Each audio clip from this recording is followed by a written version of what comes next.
Os relatos que serão narrados aqui são fatos verídicos acontecidos entre os séculos XIX e XX. Naquele trecho, havia na beira da linha férrea a sepultura do homem que fora apanhado e morto pelo... Cada história, por menor que seja, levará você aos horrores sobrenaturais das mais diversas formas de aparições e manifestações. Campo Santo, quando eu, ao passar por uma velha catacumba, descobri medo, coragem, alegrias, tristezas, sorrisos, lágrimas, lamentos, empatia, solidariedade, maldade. No tempo em que se exigia nas ruas do Recife o Clube Caraduras, num teatrinho, um misto de emoções e sensações vividas em relatos de épocas passadas.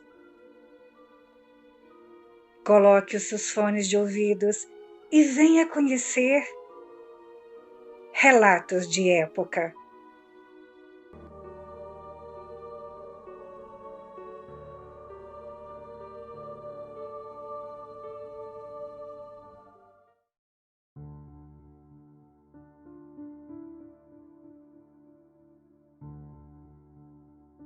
O caso me foi contado pelo próprio Nico. Vinha ele de Portela a um lugar chamado Retiro, pertinho de Jaguarimbê, município de Itaocara, em companhia de Antônio e Benedito André. Noite linda e enluarada. Naquele ponto, a estrada passava no sopé do morro.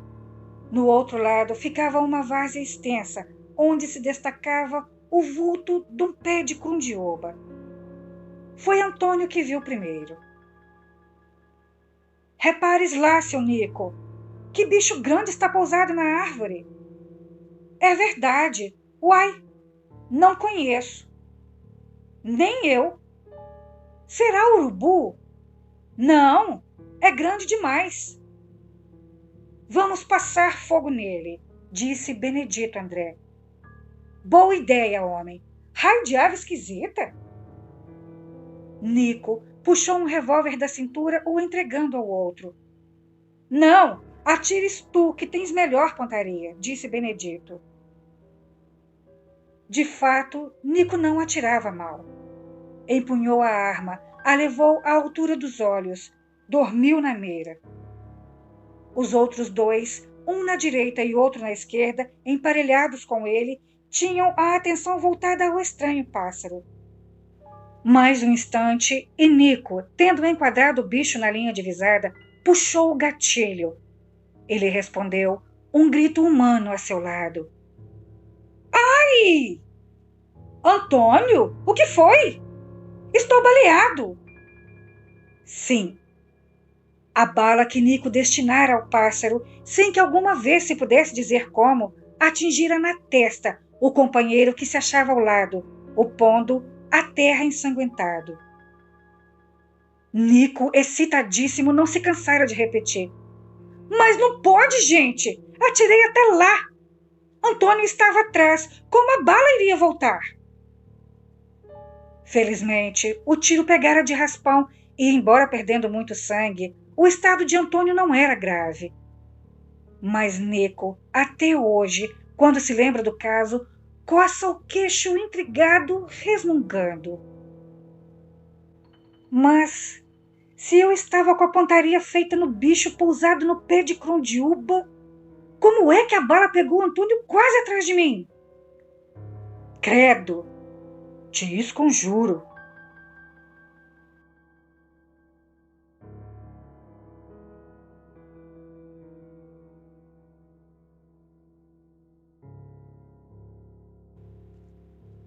Se passou comigo mesma o caso que narrarei. Em 1934, fui a um centro espírita em São Mateus, Rio de Janeiro, a fim de pedir uma vaga para uma pessoa de minha família. Se tratava do jovem Valdomiro, que não queria trabalhar, vivendo entregue aos jogos de azar, bebidas e etc.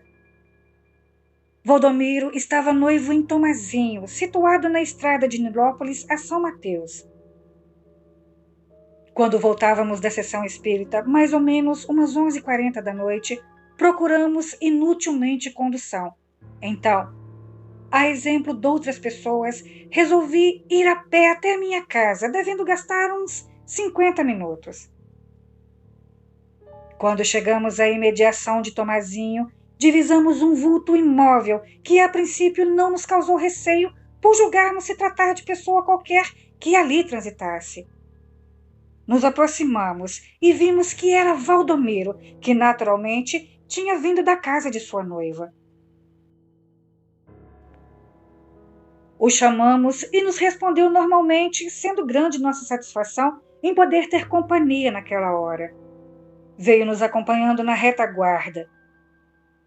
Em certa altura, ao olharmos atrás, nos espantamos ao ver que ali estava um vulto acéfalo, vestindo calça branca e paletó escuro.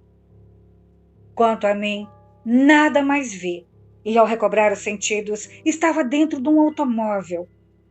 O motorista, conhecido nosso, informou que me havia encontrado caída no meio da estrada, tendo se servido de algodão com gasolina para me fazer recobrar os sentidos. Em casa, tive conhecimento do que havia ocorrido.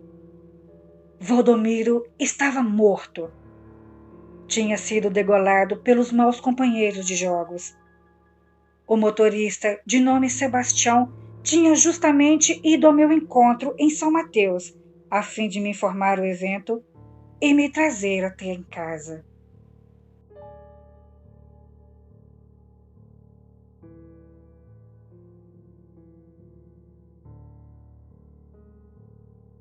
O fato que passo a relatar se verificou lá pelos anos de 1926, quando eu tinha 9 anos de idade. A epidemia de varíola graçava no subúrbio.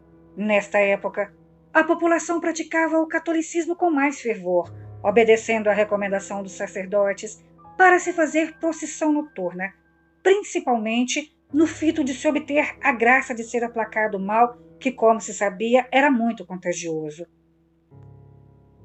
Meus pais, que eram portugueses, apoiavam aquelas peregrinações e procissões e obrigavam a família a tomar parte no que se denominava a Sagrada Luta.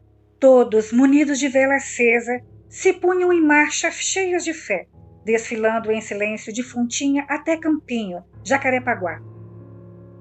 Numa quinta-feira de novembro daquele ano, eu, minha mãe Laura, minha irmã Lídia, meu irmão Salvador e um amigo Rafael partimos de Fontinha em direção a Campinho, seguindo na estrada Rio-São Paulo.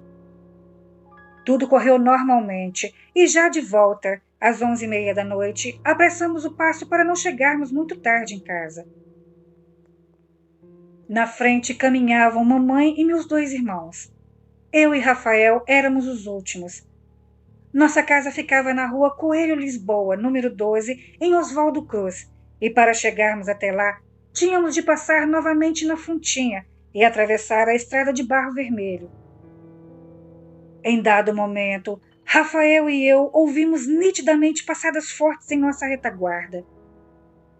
O som se acentuou quando atravessávamos o lugar denominado Caminho do Cachorro. Olhamos atrás e vimos perfeitamente que alguém nos seguia a salto. Procurando satisfazer nossa curiosidade, paramos um pouco tentando identificar quem vinha em nossa encalça.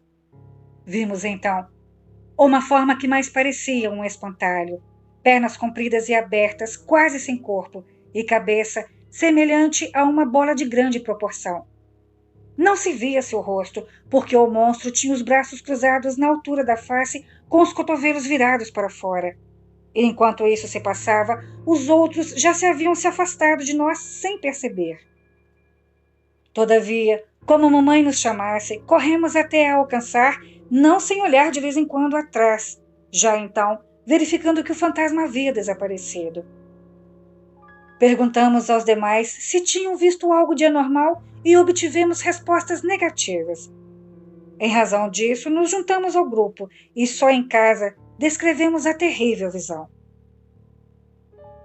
Na manhã do dia seguinte, ao relatar o caso a alguns vizinhos, vim a saber que aquela aparição era habitual ali. Me contaram, então, que em alta hora da noite o fantasma costumava aparecer dizendo se chamar Credo. Ao corajoso que desejasse saber o que pretendia, perguntava com voz de além-túmulo: Sabes rezar o credo? E continuava na mesma posição, imóvel, terrífico, pernas abertas, cabeça escondida pelos braços. Tal aparição, acrescentaram, era bastante conhecido de todos os moradores de Oswaldo Cruz. Sua última vítima foi um pobre rapaz que passou no local fatídico certa vez à meia-noite. Aparecendo o fantasma, perguntou quem era e o que desejava, obtendo como resposta a costumeira pergunta: Sabes rezar o credo? Apavorado, o jovem correu enquanto berrava: Credo em cruz, santo nome de Jesus! Mal, entretanto, acabou de pronunciar o sagrado nome de Cristo, ouviu um estouro surdo e percebeu que a visão se desfazia em pedaços que desapareceram antes de tocar o chão. Desde então, o credo nunca mais apareceu.